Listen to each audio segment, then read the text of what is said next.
Dear students, today we will discuss about hybridizations and mixing coefficient of hybrid orbitals.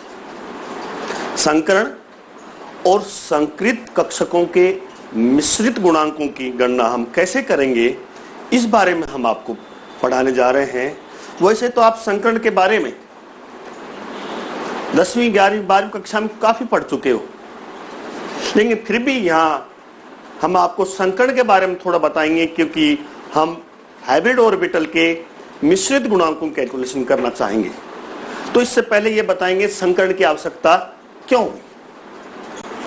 VBT विभिन्न अणुओं के मध्य बंधन की व्याख्या तो अवश्य करती है, लेकिन इसकी काफी ड्रॉबैक है। सभी अणुओं के बंधन की व्याख्या वीबीटी नहीं कर पाती। इससे जब आप देखिए लुईस कंसेप्ट ये कहता है अब जितने अनपेयर्ड इलेक्ट्रॉन बाह्य कक्षक में होंगे उतने ही कोई परमाणु बंध बनाता है। लेकिन जब ये बातें हम कुछ कंपाउंड पर लागू करें, देखिए beryllium 1s square 2s square, boron 1s square 2s square 2p1, carbon 1s square 2s square और 2p2, अर्थात मान लीजिए p के 3 कक्षक हैं, एक एक इलेक्ट्रॉन इसमें आएगा। अब ध्यान दीजिए आप बेरिलियम, बोरान और कार्बन पर ध्यान दीजिए। वीबीटी के अनुसार जितने अनपेयर्ड इलेक्ट्रॉन है उतने तो बंध बनाएंगे, ये लुईस कंसेप्ट कहती है। परंतु बेरिलियम के पास एक भी अनपेयर्ड इलेक्ट्रॉन नहीं है, तो इसका मतलब ये कोई बंध ही नहीं बनाएगा। जबकि बेरिलियम BCl2 जैसा अणु बनाता है। दूसरी बोरान की बात कर लीजिए, बोरान के पास केवल एक अनपेयर्ड इलेक्ट्रॉन है, तो इसका मतलब केवल एक ही बंध बना सकता है, परंतु ऐसा नहीं है। बोरान भी देख लीजिए, एक उदाहरण के रूप में BCl3 बनाता है, 3 कोवेलेंट बॉन्ड बनाता है। अब कार्बन के देख लीजिए, कार्बन के पास 2 अनपेयर्ड इलेक्ट्रॉन है, इसका मतलब ये 2 बंध बनाने चाहिए, परंतु हम अच्छी तरह से जानते हैं कार्बन चतुर्थ संयोजी, अर्थात ये 4 बंध बनाता है। तो ये कैसे संभव है, इसकी व्याख्या वीबीटी द्वारा नहीं की जा सकती। अब हम मान लेते हैं कि जब परमाणु आपस में पास आते हैं, अंतःक्रिया करते हैं, तो ऊर्जा मुक्त होती है। इस ऊर्जा से इलेक्ट्रॉन उत्तेजित हो जाते हैं, ये समझाया गया। ग्राउंड स्टेट से इलेक्ट्रॉन उत्तेजित होकर अपर स्टेट में चला जाते हैं, एक कक्षक से दूसरे कक्षक में चला जाता है, वो ऊर्जा उनको आपसी अंतःक्रिया से प्राप्त हो जाती है। अब हम उदाहरण लेते हैं CH4 का। ये CH4 बनता कैसे? अब इसमें केंद्रीय परमाणु कार्बन है। कार्बन पर ध्यान दीजिए, इसको मैंने स्टार दर्शा दे, मतलब उत्तेजित अवस्था है। इसका इलेक्ट्रॉनिक विन्यास हम बॉक्स के रूप में यहां आपको समझाने जा रहे हैं।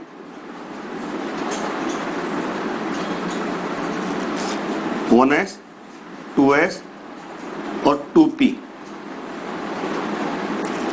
इसमें 2 इलेक्ट्रॉन, इसमें 2 इलेक्ट्रॉन और इसमें एक। अब ध्यान दीजिए, परमाणु के पारस्परिक क्रिया से अणु उत्तेजित अवस्था में आ गया, जो स्टार दर्शा रखे।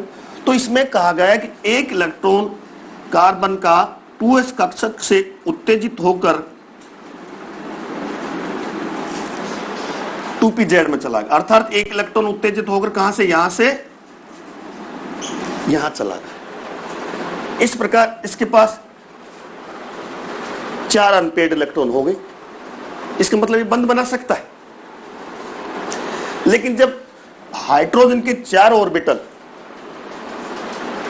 कि 1s कक्षक इनके पास आकर अतिव्यापन करते हैं तो आप देखिए कितने बंध बनाएगा।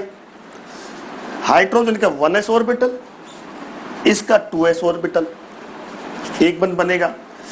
हाइड्रोजन के 3 1s ऑर्बिटल और इसके px, py और pz, ये 3 बंध बनेंगे। अर्थात एक बंध तो बनेगा 2s 1s ऑर्बिटल के साथ और 3 बंध बनेंगे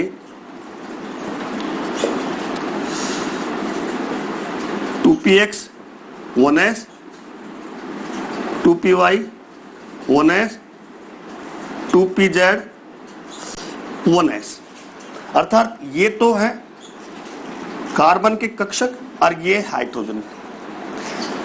तो आप देखिए ये 3 बंध तो एक जैसे होंगे और एक बंध डिफरेंट होगा। अर्थात एक बंध ये वीक बंध बनेगा और ये 3 समान बनेंगे। लेकिन हम तो ये जानते हैं कार्बन के चारों बंध जो मीथेन में होते हैं वो बराबर होते हैं, चारों के चारों बंध समान होते हैं। अब इसको किस प्रकार से समझाया जाए? जबकि हम इस उत्तेजित अवस्था की मात्र बात करते हैं तो देखते हैं 3 बंध एक जैसे हैं और एक बंध एक जैसा है। डिफरेंट हो गए, 2 तरह के बंध हो गए। जबकि कार्बन मीथेन के साथ चारों बंध समान होते हैं। अब यहां वीबीटी में संकरण का सहारा लिया गया, हाइब्रिडाइजेशन के बारे में सोचा गया,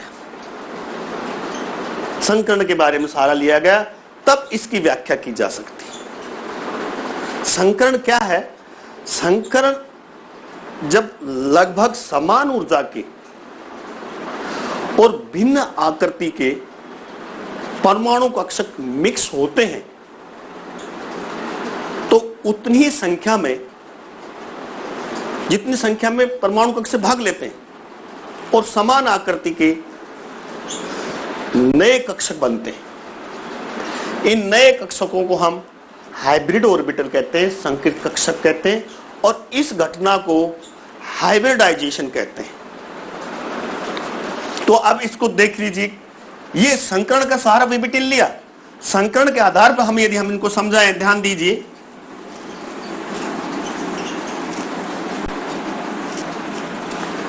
अब ये संकरण CH4 में क्या होता है? कार्बन का 1s और p के 3 ऑर्बिटल आपस में मिक्स होते हैं।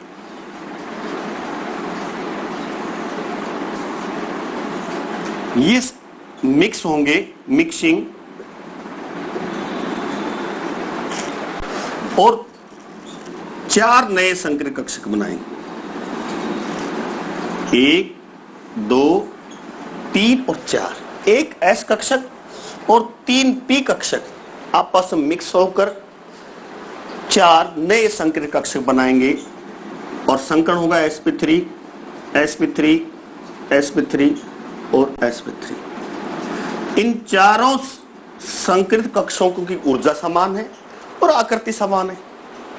ये चारों संकरित कक्षक मीथेन में हाइड्रोजन के 1s कक्षक से अतिव्यापन करके 4 समान बंध बना लेते हैं। इस प्रकार से संकरण की आवश्यकता हुई और इस तरह से हमने एक उदाहरण लेके मीथेन को उदाहरण लेकर आपको समझाया अब किस प्रकार से इसमें संकरण होते हैं। ये चारों के चारों संकरित कक्षक हाइड्रोजन के 1s कक्षक से अतिव्यापन करके 4 समान बंध बनाते हैं। अब बात आती है, मान लीजिए एक P कक्षक आपस में अतिव्यापन करता है तो 2 sp संकरित कक्षक बनते हैं। मतलब एक S और एक P आपस में अतिव्यापन करेंगे तो 2 sp संकरित कक्षक बनेंगे। मान लीजिए 1s, एक S और 2 P आपस में अतिव्यापन करके तो क्या बनेंगे? 3 SP, ध्यान दीजिए, एक S और दो P संकर कक्षक आपस में अतिव्यापन करके SP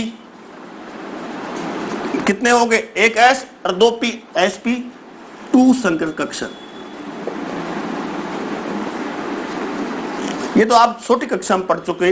एक S और 3 P कक्षक करके क्या बनाएंगे, 3 और 1 4, 4 SP3 संकर कक्षक बनाएंगे।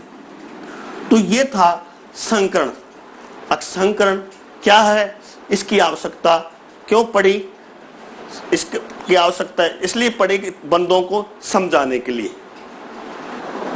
अब हम आपको जो हमारा टॉपिक चल रहा है उसमें संकृत कक्षकों के मिश्रित गुणांकों की गणना। अब हम आपको समझाएंगे किस तरह से संकृत कक्षक हैं उसमें जो मिश्रित गुणांक है उनकी कैलकुलेशन कैसे करते हैं। हम पहला जो संकरण लेंगे SP संकरण। SP संकरण जानते हैं कि S कक्षक और एक P कक्षक मिलकर 2 SP संकृत कक्षक बनाते हैं।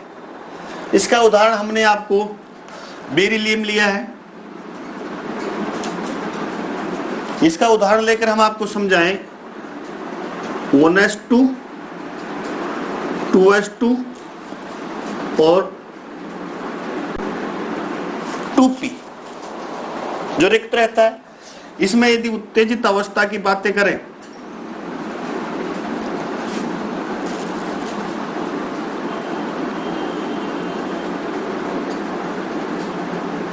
टू पी एक्स, 2py और 2pz, तो इसका एक इलेक्ट्रॉन उत्तेजित होकर इसमें चला जाता है। और ये एक S कक्षक एक P कक्षक मिलकर 2 sp संकर कक्षक बनाते हैं। ये sp संकर कक्षक, ये sp संकर कक्षक क्या करते हैं बच्चों, ये रेखीय रूप से आकृति में हो जाते हैं। इनकी आकृति इस तरह की होती है। ये एक sp संकर कक्षक, ये दूसरा sp संकर कक्षक, और इनके मध्य 180 डिग्री का कोण होता है। ये सब आप जानते हैं। अब हम इन दोनों sp संकरित कक्षकों के गुणांकों की गणना करेंगे। दोनों संकरित कक्षकों के जो तरंग फलन है उनको यहां हम लिखें। एक संकरित कक्षक का तरंग फलन psi1 बराबर A1 psi s, B1 psi px। एक संकरित कक्षक का तरंग फलन है। दूसरे संकरित कक्षक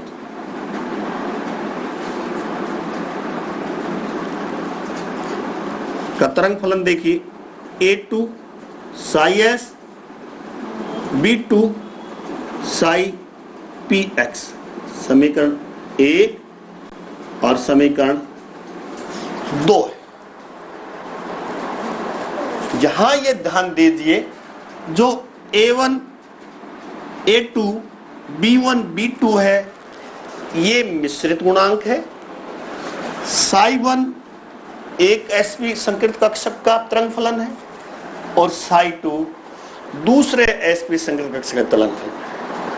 अब हमें मिश्रित गुणांक है A1 A2 B1 और B2, इनकी गणना करनी है, इनका कैलकुलेशन करना है। इसकी कैलकुलेशन करने के लिए हमें 3 शर्तों का पालन करना पड़ेगा, तभी हम गुणांकों की गणना कर सकते हैं। ये तीनों शर्त देखिए। पहली शर्त है सभी तरंग फलन तुल्य होते हैं। ये दिमाग में बातें रखनी है, जितने भी तरंग फलन है सभी इक्विवेलेंस होते हैं। दूसरी शर्त है सभी संकीर्ण तरंग फलन नॉर्मलाइज होते हैं। आपने क्वांटम में पढ़ा होगा नॉर्मलाइज क्या है, प्रसामान्यीकृत होते हैं सभी संकीर्ण कक्षक। प्रसामान्यीकृत की क्या मतलब है, ध्यान दीजिए, चल नाउ स्क्वायर डी लैम्बडा बराबर 1, साई स्क्वायर डी लैम्बडा बराबर 1। साई के बारे में जानते हो, साई स्क्वायर क्या है, eigen value eigen function. Sai square जहां जो इलेक्ट्रॉन के पाए जाने की प्रायिकता की माप है, प्रोबेबिलिटी डेंसिटी है, ये आप क्वांटम में पढ़ा होगा आपने। तीसरी शर्त है तरंग फलन लांबिक होते हैं, ऑर्थोगोनल होते हैं। ऑर्थोगोनल मान लीजिए, तरंग फलन मान लीजिए A1 A2 B1 B2 बराबर 0, अर्थात ये दोनों का योग क्या होता है 0। ये ऑर्थोगोनल की शर्त है। और नॉर्मलाइज के बराबर क्या होता है 1। तो हम 3 शर्तों को ध्यान रखेंगे। अब हम ये जो कैलकुलेशन आपके यहाँ कर रहे हैं 3 शर्तों की बात करेंगे। अब हम बात करते हैं नंबर 1, पहली शर्त, सभी तरंग फलन तुल्य होते हैं। सभी तरंग फलन तुल्य का मतलब है क्या होता है, यहां बात ध्यान दीजिए, एस कक्षक की बातें कर ले। यदि हम एस कक्षक की बातें करें तो एस कक्षक गोलीय होते हैं, अर्थात उसका जो एरिया होता है गोलाकार होता है, गोलीय होते हैं। तो इस गोलीय का, इसमें एसपी कक्षक में एस कक्षक का योगदान दोनों में 50-50% होगा। 50% योगदान होगा ना एस कक्षक का, क्यों, गोलीय होने के कारण 50% एक एसपी कक्षक में, 50% दूसरे एसपी संकीर्ण कक्षक में योगदान होगा। अर्थात हम लिख सकते हैं जो पहली शर्त है, दोनों में योगदान A1 square plus A2 square बराबर होता है 1/2, अर्थात 50-50% योगदान होता है। 1/2 का मतलब है एस कक्षक का दोनों ही संकीर्ण कक्षकों में, एक एस में संकीर्ण कक्षक में, दूसरे में 50-50 योगदान होता है, 1/2 योगदान। तो इसको हम दूसरे रूप में भी लिख सकते हैं, A1 बराबर A2 बराबर 1/√2। इसको इस प्रकार भी लिख सकते हैं, जब स्क्वायर हटाएंगे तो ये √2 के स्क्वायर का मतलब नहीं है √2। ये पहली शर्त। दूसरी शर्त जो हम को आपको बताने जा रहे हैं, ये दूसरी शर्त लागू करेंगे हम, सभी संकीर्ण कक्षक नॉर्मलाइज होते हैं। नॉर्मलाइज की बातें होती है तो अब ध्यान दीजिए दूसरी शर्त की,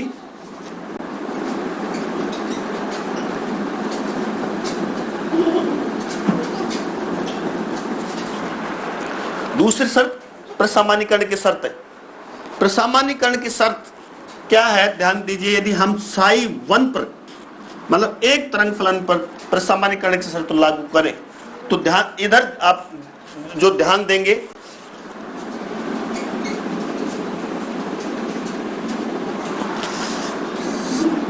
साई स्क्वायर डी लैम्बडा बराबर, ध्यान दीजिए A1 पहले पे लागू कर रहे हैं, Sai square S D lambda,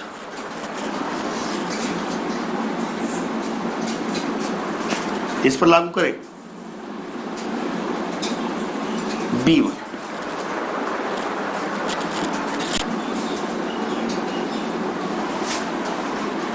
ध्यान दीजिए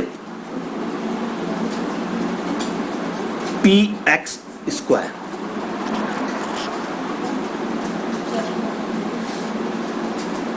डी लैम्डा प्लस 2 ये स्क्वायर हम बताएंगे आप कैसे आया ये, कुछ समझने हम समझा देंगे आप सभी को। A1 B1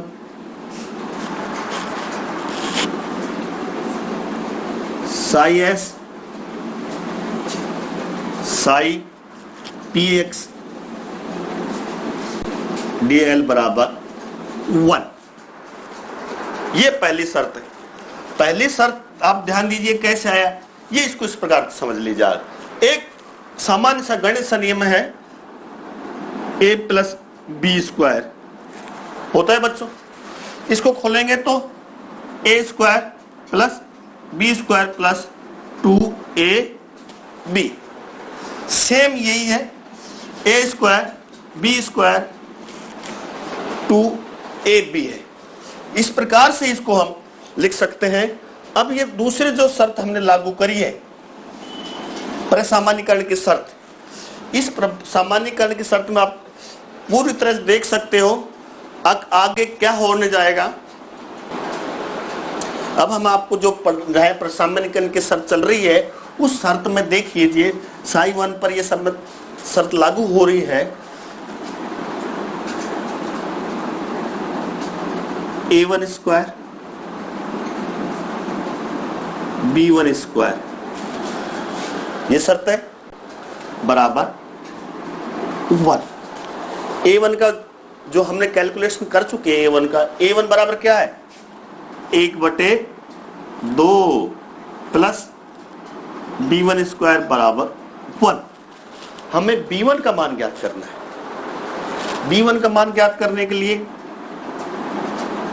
B1 बराबर 1 माइनस 1/2 बराबर 1/2 और B1 बराबर 1/√2। ये मान आ गया दूसरी शर्त। अब हम लागू करेंगे बच्चों तीसरी शर्त। तरंग फलन लांबिक होते हैं। तीसरी शर्त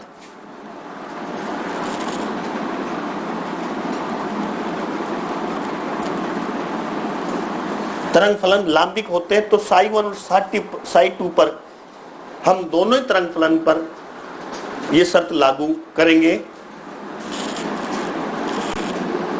A1 A2 B1 B2 बराबर 0। ये लांबिक शर्त है, ऑर्थोगोनल शर्त है। अब A1 A2 का मान रखना है और जो B1 का मान ज्ञात किया वो रखना है अपन को। तो A1 का मान क्या, ध्यान दीजिए क्या था 1/√2। A2 का मान भी 1/√2। B1 का मान अभी निकाला है 1/√2 और ज्ञात करना है हमें किसका मान,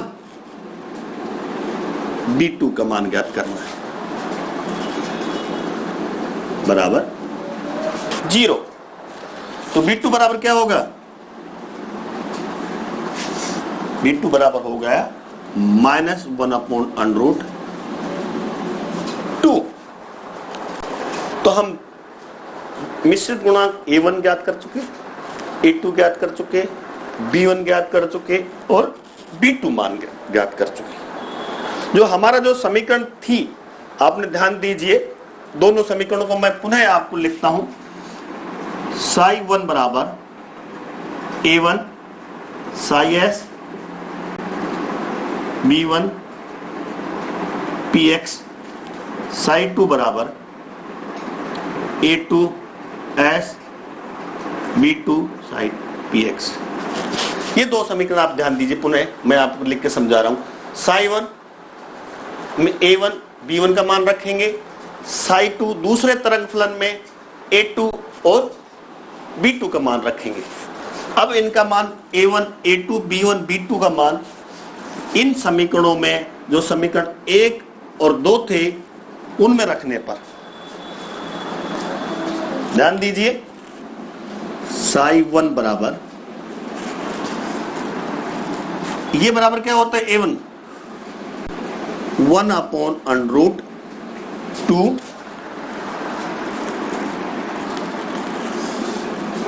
psi s, आगे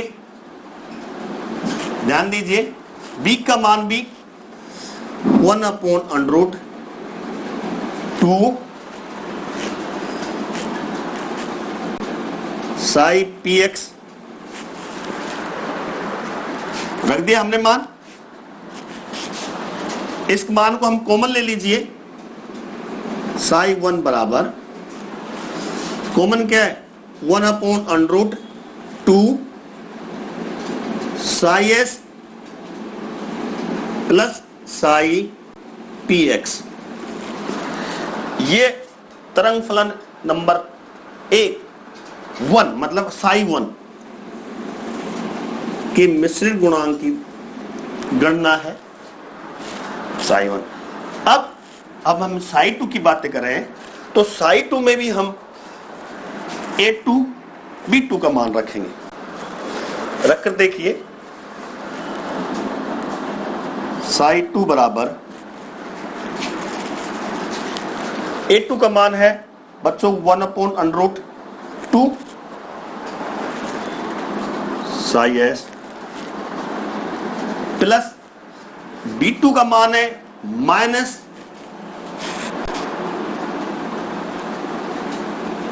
(1/√2)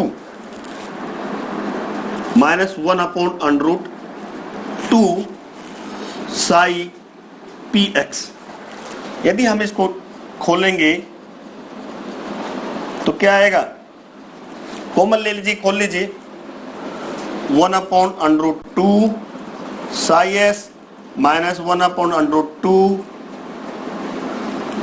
psi px और psi2 बराबर common 1/√2 psi s minus psi px। ये दूसरे तरंग फलन का मान आएगा। पहले तरंग फलन का मान ये देख लीजिए, दूसरे तरंग फलन का मान ये देख लीजिए, अंतर केवल माइनस प्लस का अंतर है।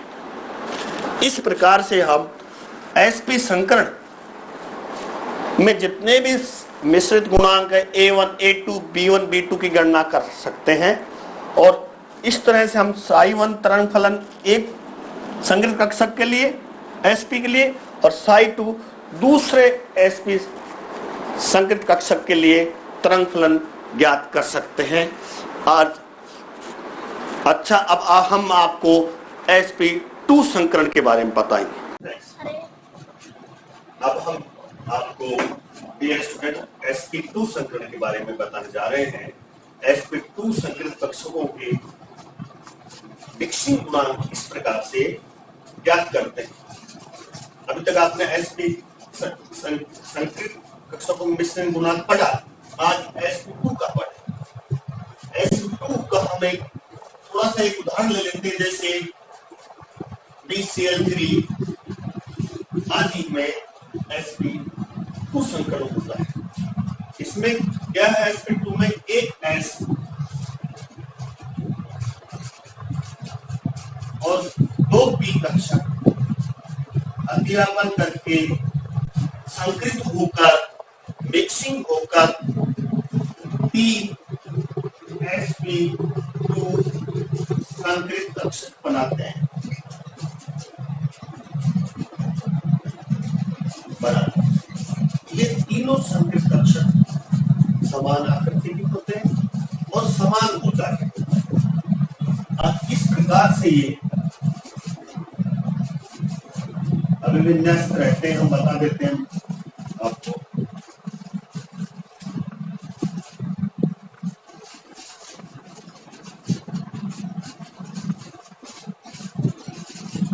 sp2 sp2 sp2 ये संकेत कक्षक है। ये जो है हमारा ये मान लीजिए एक्स अक्ष है और ये वाई अक्ष।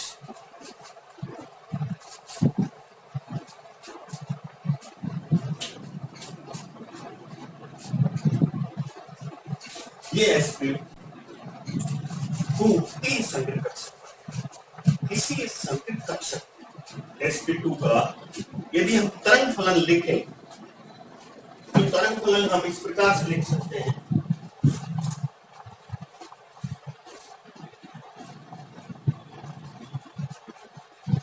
साई किसी लेख का बता रहे हम A I psi X B I psi P X और C I psi P Y, ये किसी भी sp2 संकेत कक्षक का तरंग फलन है। यहाँ जो आई है वो मिक्सिंग गुणांक है, ए बी और सी मिक्सिंग गुणांक है, और आई का मतलब है ए दो तीन, और ए बी और सी मिक्सिंग गुणांक है। अब हमारे पास तीन sp2 संकेत कक्षक है। इन तीनों sp2 संकेत कक्षकों के तरंग फलन कैसे लिखे जाएंगे देख लीजिए। साई वन, अब इस पर ध्यान दीजिए। A1 Sai x, B1 Sai P X और C1 साई पी वाई। इसी प्रकार से दूसरे sp2 संकेत कक्षक का तरंग फलन A2 Sai x, B2 Sai P X और C2 साई पी वाई। तीसरे sp2 संकेत कक्षक का तरंग फलन A3 Sai x, B3 Sai P X और C3 साई पी वाई। इस प्रकार से तीनों sp2 संकेत कक्षकों के तरंग फलन हम पहले लिख लेते। अब हम इनका जो कोएफिशिएंट है, जो मिक्सिंग गुणांक है A1 A2 A3 B1 B2 B3 C1 C2 C3 का मिक्सिंग गुणांक ज्ञात करेंगे। अब स्टार्टिंग करते हैं हम यहां से पॉइंट नंबर 1। ध्यान दीजिए, पहली शर्त लागू करते हैं जो हमने आपके पिछले वीडियो में बताया था। यहाँ जो एक्स कक्षक है वह गोलाकार होता है, उसकी चार्ज डेंसिटी आवेश घनत्व का वितरण तीनों sp2 संकेत कक्षकों में बराबर बराबर होगा। तीनों में इसमें बराबर, इसमें बराबर और इसमें चार्ज डेंसिटी का जो वितरण है, विभाजन है, वो बराबर होगा। तो हम लिख सकते हैं a स्क्वायर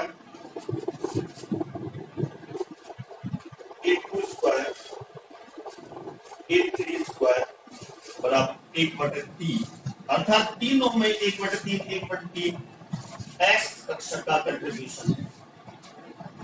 प्रिय विद्यार्थियों, थोड़ा सा ध्यान रखना, जो मैंने sp संकरण में एक थोड़ी सी मिस्टेक की थी, वहां मैंने a1 square plus b2 square लिखा था, तो वहां ध्यान रखना, सुधार करना। अब वहां a1 बराबर a2 ठीक कर लेना आप। अब वापस हम अपनी बात करते हैं। अब तीनों ही sp2 संकेत कक्षकों में s का योगदान बराबर है, वो कितना 1/3 हम इसको लिख सकते हैं a1 a2 a3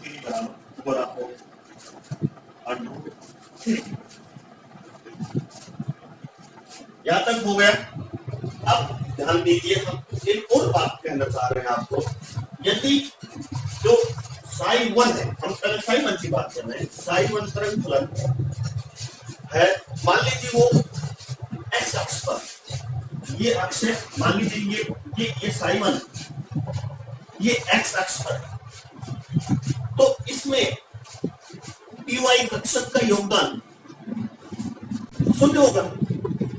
पुनः सुन लीजिए बच्चों, बात हम दूसरी करें। माना साई 1 तरंग फलन एक्स अक्ष पर, तब पी वाई कक्षक का योगदान कंट्रीब्यूशन शून्य होगा। जब शून्य होगा तो जब इसका योगदान जब शून्य है तो हम C1 बराबर 0 लिखेंगे, क्योंकि साई 1 एक्स की ओर है तो y का योगदान नहीं होगा, तो पी वाई का योगदान शून्य होगा, तो जिसका कोफिशिएंट है C1 वो भी शून्य होगा। अब बात आगे आती है नंबर 3। जब हम जो पहली बार जो साई 1 पढ़ा रहे, एक sp2 समीकरण के बारे में बता रहे हैं, साई 1 पर प्रसमानीकरण की शर्त लागू करें। जब साई 1 पर नॉर्मलाइजेशन शर्त लागू करें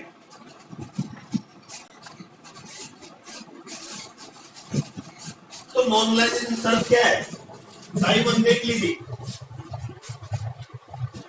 a1 square plus b1 square plus c1 square बराबर 1 होगा। हमने पहला लिया है, क्योंकि c1 बच्चों के बराबर 0, तो हम लिख सकते हैं a1 square plus b1 square बराबर 1। अब a1 स्क्वायर का मान हमारे पास है 1/3, पुट वैल्यू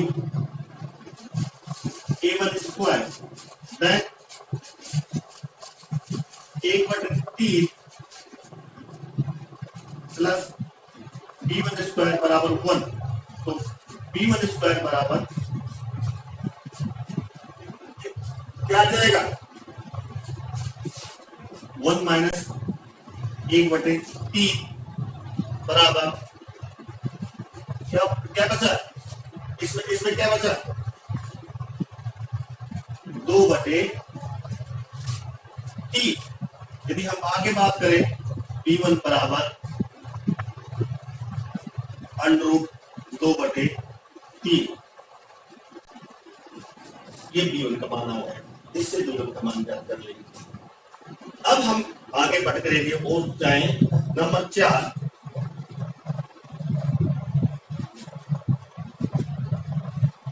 अब यहां लांबिक शर्त लागू करेंगे। लांबिक शर्त में हम किस पर लागू करें?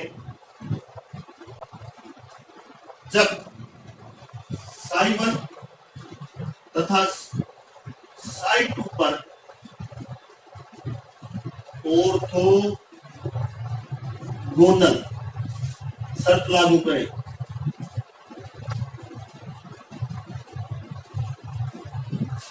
ध्यान दीजिए, किस पर लागू किया हमने? साई 1 और साई 2। तो a1 a2 plus b1 b2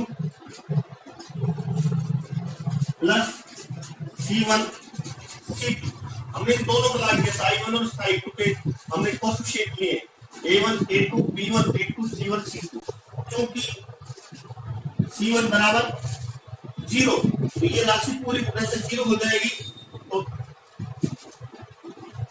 a1 a2 plus B1 B2 बराबर 0। देन हमें क्या करना है, B2 बराबर, ध्यान दीजिए, B2 बराबर minus A1 A2 upon B1। Then A1 A2 का मान माइनस 1 अपॉन 3। B1 का मान क्या है, ध्यान दीजिए इसमें, B1 अंडर 2 अपॉन 3, ये मान आ गया। जल्दी हम आगे निकालें, अब तो क्या आएगा, बराबर B, इसको निकालें तो आएगा माइनस 1 अपॉन अंडर 6 और B स्क्वायर बराबर आएगा माइनस 1 अपॉन 6।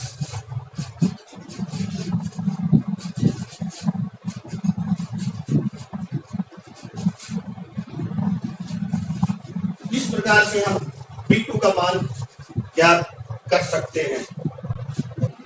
अब यही सब हम psi1 और psi3 तरंग फलन पर लागू करेंगे। जब psi1 व psi3 पर ऑर्थोगोनल सर लागू करने पर, पहले हमने psi1 psi2 पर किया था, अब psi1 psi3 पर ऑर्थोगोनल शर्त लागू करेंगे।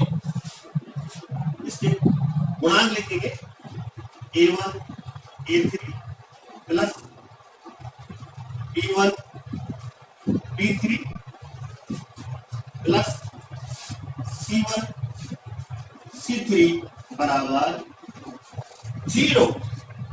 हमने लागू कर दी, क्योंकि हम जानते हैं C1 बराबर 0, तो ये पूरी की पूरी राशि क्या हो जाएगी बच्चों, 0 हो जाएगी। तो हम लिख सकते हैं A1 A3 B1 B3 बराबर 0। हमें निकालना है B3 बराबर minus A1 A3 upon B1। इनका मान रखेंगे बराबर माइनस 1 अपॉन 3। A1 A3 का मान रखेंगे तो 1 अपॉन 3 आएगा, और जो B1 का मान आपने निकाला है 2/3, ये राशि निकाल लिया हमने। तो B3 बराबर क्या हो गया, B3 बराबर माइनस 1 अपॉन अंडर 6 और B3 स्क्वायर बराबर हो गया माइनस 1 अपॉन अंडर 6। ये सारे आगे काम आएंगे।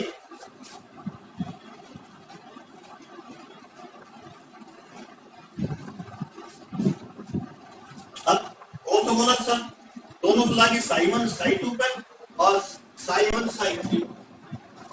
अब अगला पॉइंट लिखेंगे हम psi2 पर सामान्यीकरण की शर्त लागू करने।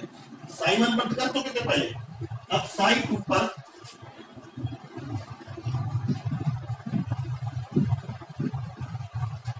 सामान्यीकरण की शर्त, इस पर लागू करेंगे psi2 पर। तो psi2 का देखिए, ये 2 square plus B2 square plus C2 square बराबर 1। हमें लागू किए, हमें क्या A2 ज्ञात है, B2 ज्ञात है। अब हमें ज्ञात करना है क्या, C2 ज्ञात करना है। तो C2 ज्ञात कर लेंगे बच्चों, C2 इधर ले आएंगे, 1 minus A2 B2 square C2 square बराबर 1 माइनस A2 स्क्वायर क्या था 1/3। अब B2 को क्या निकाला था हमने -1/6, तो ये 1/6 हो जाएगा। और इसका जो मान निकलेगा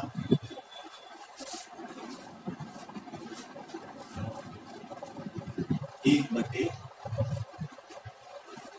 2, इसलिए C1 बराबर 1/2।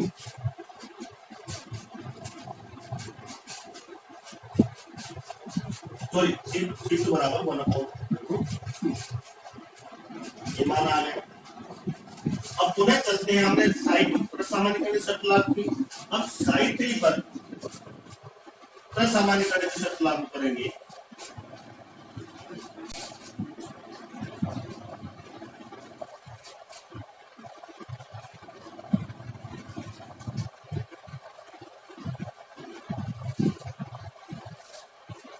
क्या आएगा 3 A3 square B3 square C3 square बराबर 1। सेम इसकी तरह ही, तो C3 स्क्वायर बराबर 1 minus A3 square B3 square C3 square बराबर 1 माइनस वही बातें आएगी 1/3 प्लस 1/6 बराबर 1/2। इसका सॉल्यूशन निकाल देंगे। देन C3 बराबर 1/√2।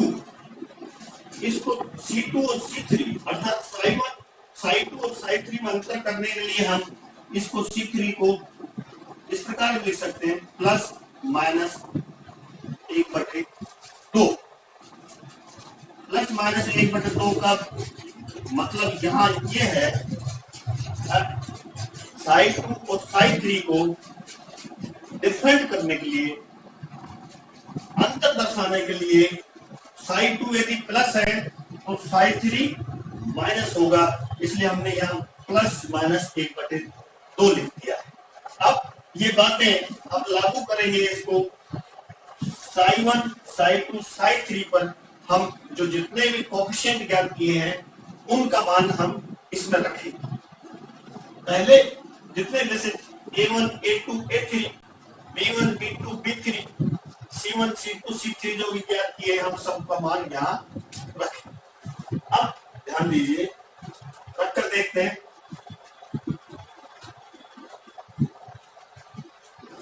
साई1 देखिए बच्चों, A1 का मान क्या था बताइए। A1 का मान जो आपने निकाला था वो था 1/3 साई S। क्लियर। दूसरा जो B1 का मान निकाला था वो क्या था बताइए आप। B1 का मान हमने जो निकाला था वो मान आपको पूरी तरह से ज्ञान होना चाहिए। B1 का मान था 1/6। ध्यान दीजिए। और C1 का मान यहाँ शून्य मान रखा है, उसको नहीं लिखिए। कोई A2 का मान 1/3।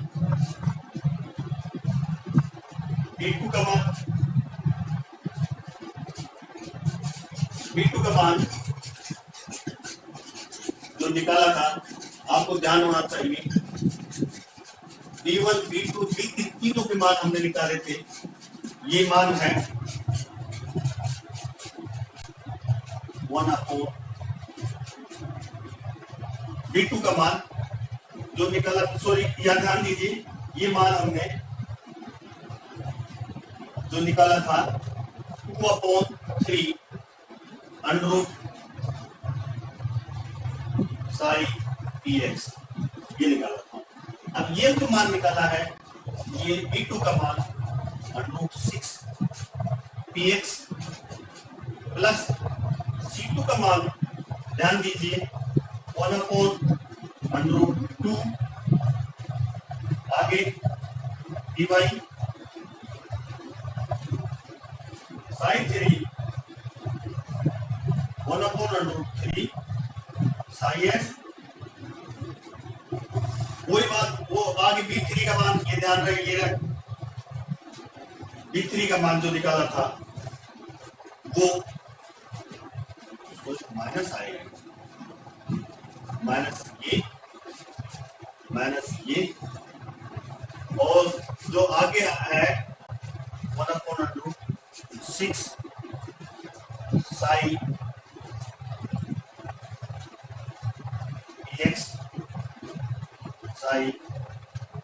px। यहां जो हमने बताया एक अंतर करने के लिए इसको प्लस करेंगे, C2 को प्लस करेंगे तो C3 माइनस हो जाएगा, इसलिए -1/2 psi py।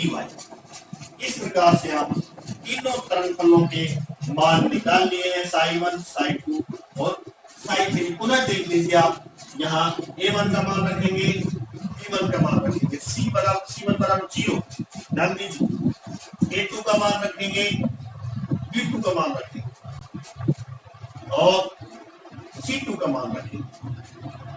सब जितने भी हमने कोएफिशिएंट निकाले हैं उनको ध्यान में रखते हैं। इसमें a3 वापिस b3 और c3 में हमने जो अंतर किया है वो अंतर इसलिए किया है psi2 और psi3 में डिफरेंट हो। तो इस प्रकार से आप sp2 संकरण कक्षकों के मिश्रित गुणांक की गणना कर सकते हैं। अब हम sp3 संकृत कक्षकों के मिश्रित गुणांकों की तुलना करें। sp3 संकृत कक्षक कैसे बनते हैं? इनमें एक s कक्षक 1s और 3p कक्षक मिलकर 4 sp3 संकृत कक्षक बनाते हैं। जैसे CH4 जिसमें कार्बन के 4 sp3 संकृत कक्षक होते हैं और ये इस तरह से मिक्स होता है। ये रेड दिखा रखा है, ये s कक्षक है और px py pz 3 p कक्षक हैं।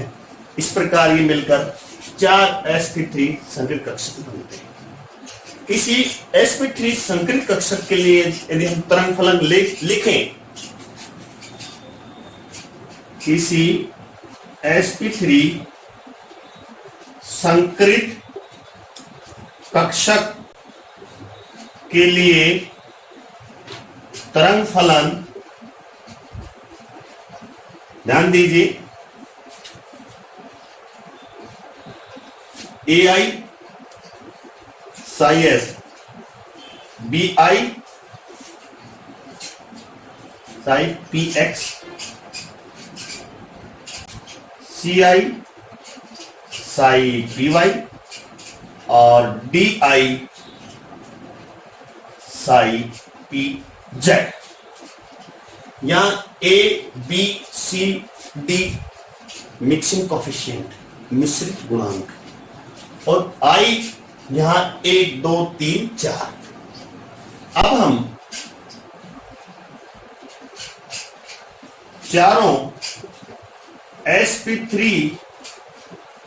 संकृत कक्षकों के लिए तरंग फलन लिखेंगे।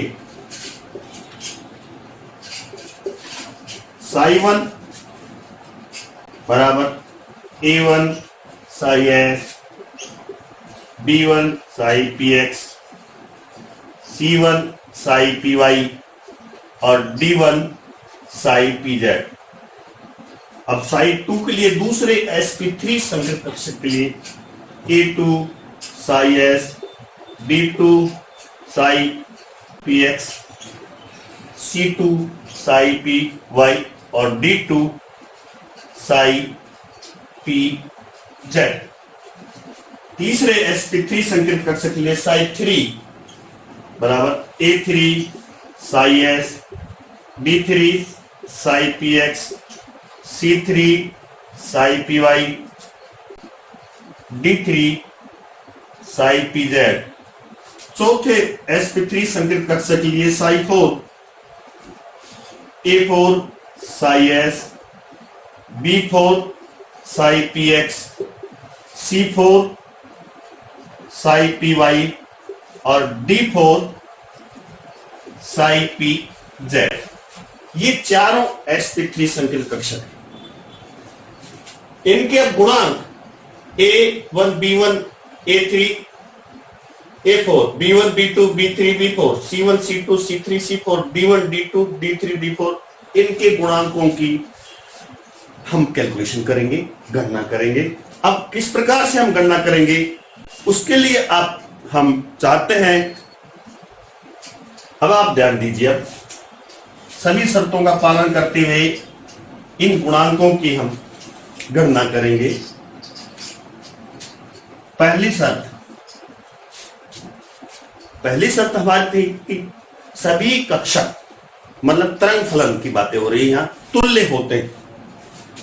यहां S कक्षक चूंकि गोलीय होते हैं, इसलिए सभी sp3 कक्षकों में, चारों sp3 कक्षकों में S कक्षक का योगदान बराबर रहेगा, चार्ज डिस्ट्रीब्यूशन बराबर रहेगा 1/4 1/4 1/4 1/4। तो इनका चार्ज डेंसिटी सभी संकेत कक्षकों के लिए, चूंकि S कक्षक गोलीय होते हैं, इसलिए योगदान इसका चार्ज डेंसिटी 1 बराबर a2 स्क्वायर बराबर a3 स्क्वायर बराबर a4 स्क्वायर बराबर 1/4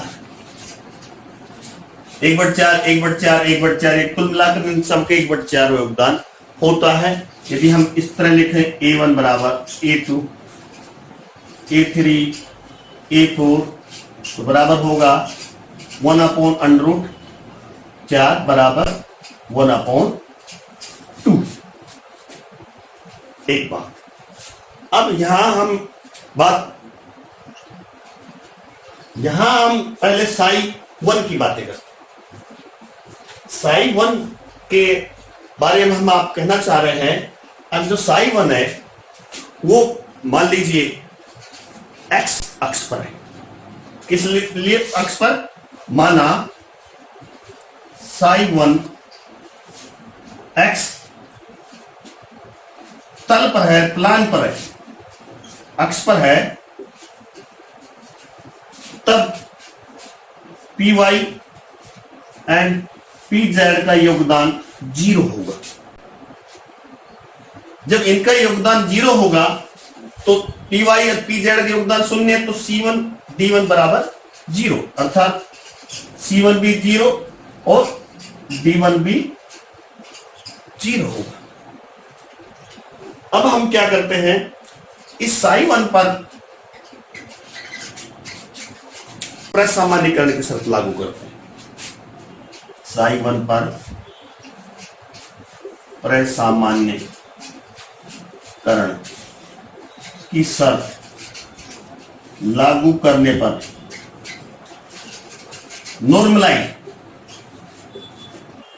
नॉर्मलाइजेशन की जो कंडीशन है उस पर लागू करेंगे साई 1 पर।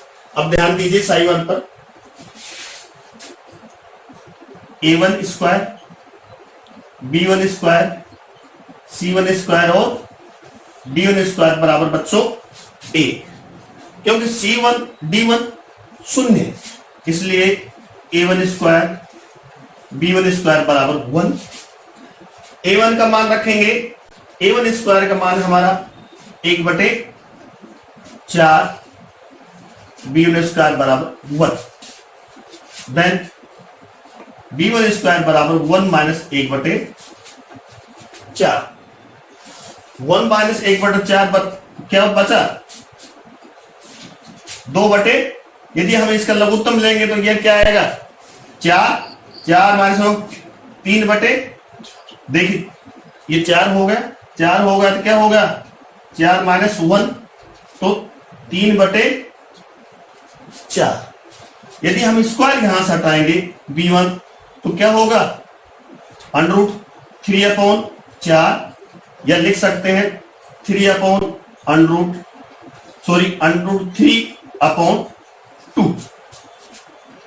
ये मान इसका आएगा।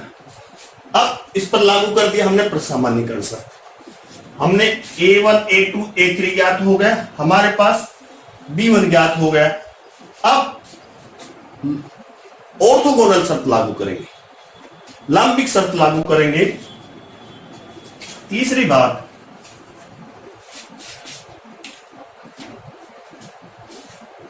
psi1 व psi2 तथा psi1 और वह psi3 तथा psi1 व psi4 पर ऑर्थोगोनल लांबिक शर्त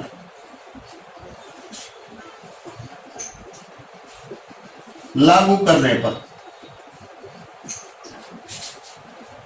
हम पहले psi1 psi2 पर लागू करें। psi1 पर psi2 पर लागू करें, देख लीजिए a1 a2 b1 b2 c1 c2 और d1 d2 बराबर 0। क्योंकि हम जानते हैं c1 और d1 बराबर क्या बताया हमने 0, ये 0 है, then we can write a1 a2 b1 b2 बराबर 0। अब हमें b2 ज्ञात करना है, b2 बराबर माइनस a1 a2 b1। इसी प्रकार से हम psi1 psi3 की बातें करें। psi1 psi3 पर ज्ञात करने के लिए psi1 व psi3 पर लांबिक शर्त लागू करने पर ध्यान दीजिए psi1 और psi3 a1 a3 b1 b3 c1 को हम छोड़ सकते हैं, वैसे लिख दें c1 c3 d1 d3 बराबर 0, फिर वापस c1 का मान 0 d1 का मान 0 तो ये वापस 0, then a1 a3 b1 b3 बराबर 0। अब b3 का मान ज्ञात करेंगे minus a1 a3 b1 b2 बराबर ये b3 बराबर ये। अब हम psi1 व psi4 पर लांबिक शर्त लागू करें।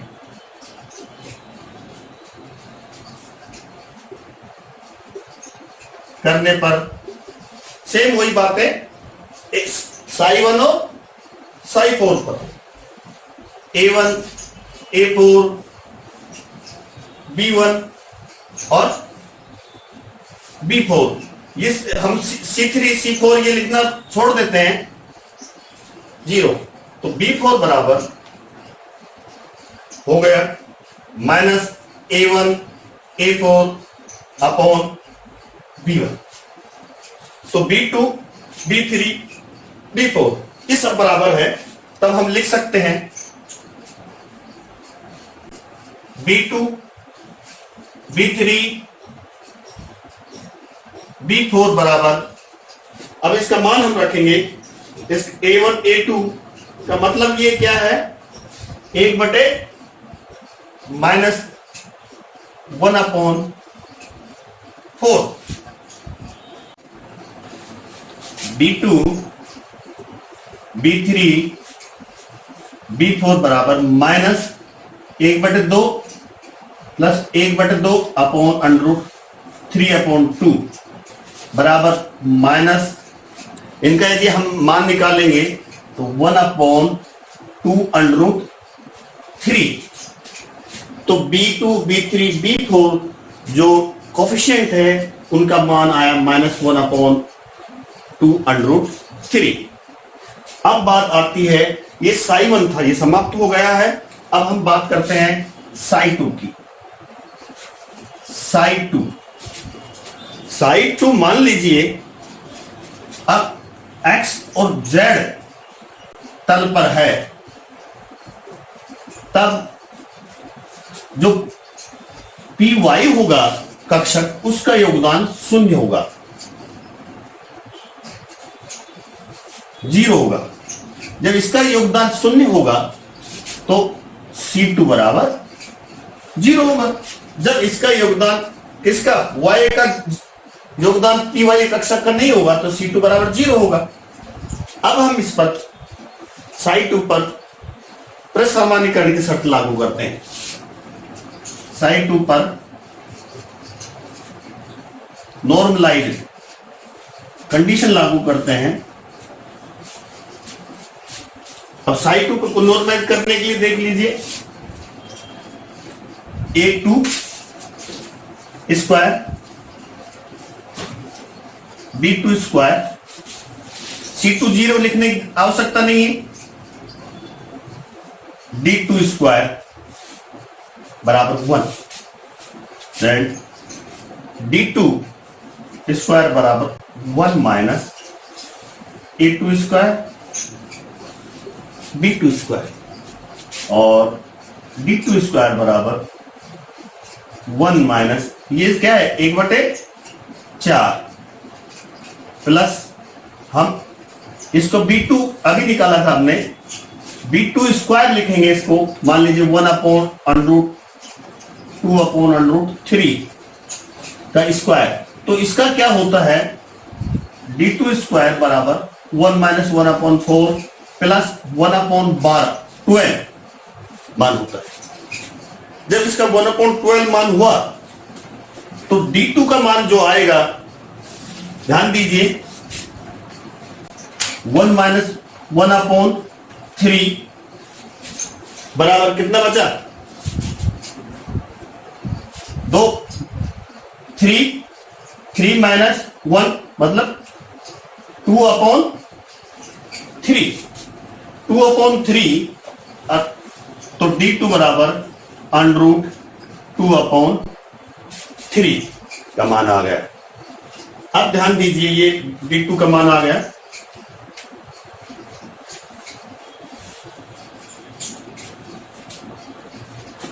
अब यहां पुनः लांबिक शर्त लागू करेंगे, किस किस पर, लांबिक शर्त psi2 व psi3 और psi2 व psi4 पर लागू करेंगे। तो psi2 psi3, ध्यान दीजिए, psi2 और psi3 मतलब A2 A3 B2 B3 C2 C3, C2 हमारा 0 है, इसको लिखने की आवश्यकता नहीं है, तो यहां हम लिखेंगे D2 D3 बराबर 0। निकालिए इसका, हम निकालने हैं D3 minus A3 A2 A3 plus B2 B3 upon D2। ये किस पर, psi2 psi3, psi2 psi4 पर लागू करने पर, वह psi4 पर लागू करने पर psi2 A2 A4 B2 B4 C2, वापस वही बातें, C2 शून्य लिखने की जरूरत नहीं, इसलिए हम D2 D4 बराबर 0, हमें D4 निकालना है, minus A2 A4 plus B2 B4 upon D2। ये D3 D2 दोनों ही लगभग बराबर हैं, तो हम लिख सकते हैं D2 D3 बराबर क्या आएगा इसका B2 B4। B का मान जो हमने निकाला था वो ये B का मान ये रहा। B2 B3 B का मान यदि हम लिखेंगे तो आएगा माइनस ये यदि हम करें 1/4 1/12 अपॉन D2 का मान अभी हमें निकालना है √2/3। जब ये मान D2 निकालेंगे अतः D3 D4 बराबर माइनस यदि हम इसको सोल्व करें 1/√6 और D3 D4 बराबर -1/6। इस तरह से हमने D3 और D4 का मान ज्ञात कर लिया है। अब हम आते हैं नंबर 5 C3 पर। अब हम लागू करेंगे प्रसामान्यीकरण की शर्त। Psi3 पर नॉर्मलाइज शर्त लागू करने पर Psi3 कर दीजिए। देखिए Psi3 करेंगे तो ये A3 जैसे आपने इस पे किया था, जैसे B3 ये 3, तो इस तरह से A3 B3 C3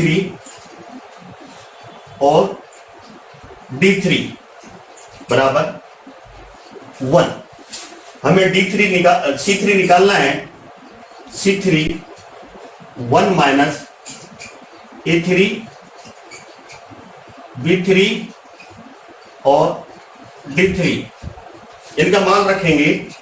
C3 1 minus 1/4 1/12 1/6। जब इनका मान रखेंगे तो C3 बराबर जो आएगा हमारे पास वो यदि इसमें हम पूरी तरह से देखें तो आएगा प्लस, हम प्लस का चिन्ह लगाएंगे और ये आएगा 1/2 और C3 बराबर 1/√2। अब आगे देख लीजिए, ये Psi3 था। अब Psi4 पर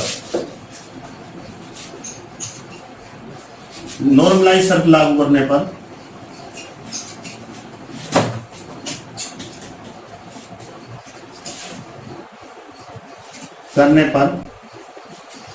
अब ध्यान दीजिए Psi4 पे ये A4² B4² C4² D4² जिस तरह से इस पर लागू की थी बराबर A। हम सारा मान ज्ञात कर चुके A के बारे में, B के बारे में, D के बारे में। C4 के बारे में करेंगे। C4 बराबर 1 माइनस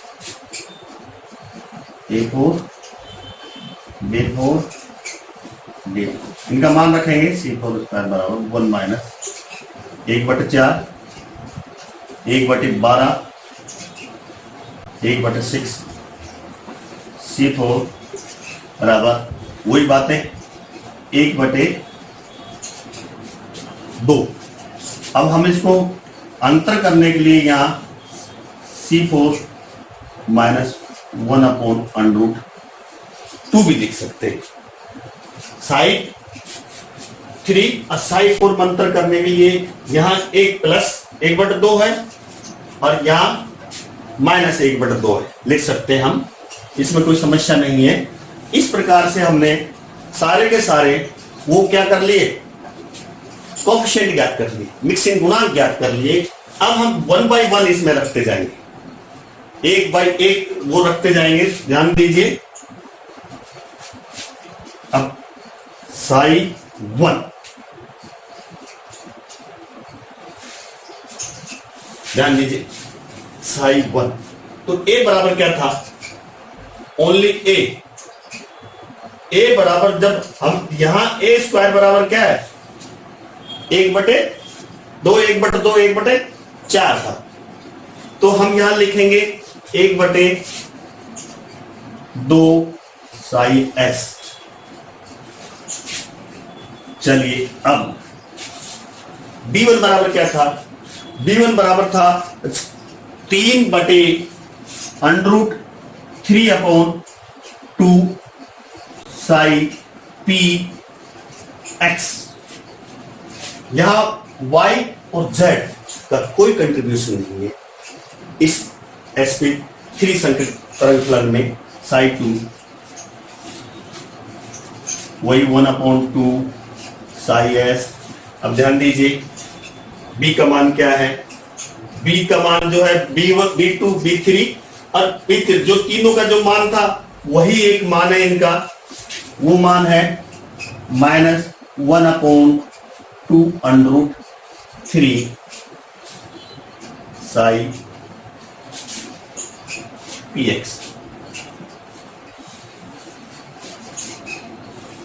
अब यहां जो psi2 था, जो किस तल में थे, x और z तल में हमने आपको बताया, तो यहां C2 का कोई योगदान नहीं होगा। C2 का योगदान नहीं होगा तो इसमें जो मान आएगा वो, ध्यान दीजिए, वापस रिपीट कीजिए। अब D2 कितना था, D2 आपको हम बता देते हैं, जो D3 है, D4 है, वही मान D2 का होगा, और वो मान है +√2/3 p psi p z। psi3 1/2 psi s -1/2√c psi px। अब यहां आते हैं, c का मान रखना है आपको, c3, जो c3 का मान रखा था हमने 1/2 +1/2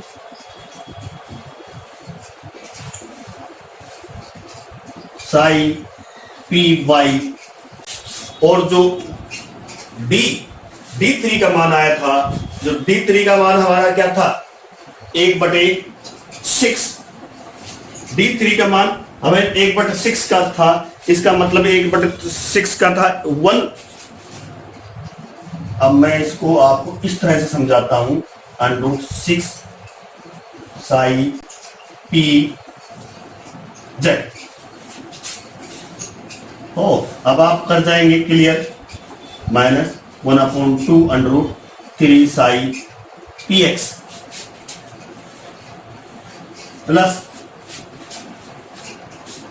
अब C4 का मान, अब ये प्लस माइनस में कोई कंफ्यूज नहीं होना है, आप जो है तो लिख लीजिए 1/, ध्यान दीजिए, √2 psi p y -1/6 psi p z। इस प्रकार से हम इन सब का मान, ये साफ और लिख देता हूं मैं आपको, psi p z। इस प्रकार से हम प्रत्येक तरंग फलन का मान ज्ञात कर लेते हैं। एक तरह वो sp3, दूसरा sp3, तीसरा sp3 और चौथा sp3। इस प्रकार से हम sp3 तरंग फलनों का मान ज्ञात कर लेंगे, और सभी जो मिक्सिंग गुणांक है a1, a2, a3, a4, b1, b2, b3, b4, c1, c2, c3, c4, d1, d2, d3, d4। इस प्रकार से हम तीनों संकृत कक्षक को, जैसे sp, sp2 और sp3 के संकृत कक्षों को, गुणांकों के बारे में हमने आपको विस्तार रूप से समझाया। मैं professor Ramanand Yadav, government RR college Alwar. आप मेरे YouTube चैनल को सब्सक्राइब कीजिए, शेयर कीजिए। यदि कोई समस्या हो तो आप मुझे WhatsApp पर सूचित करें। Thank you very much.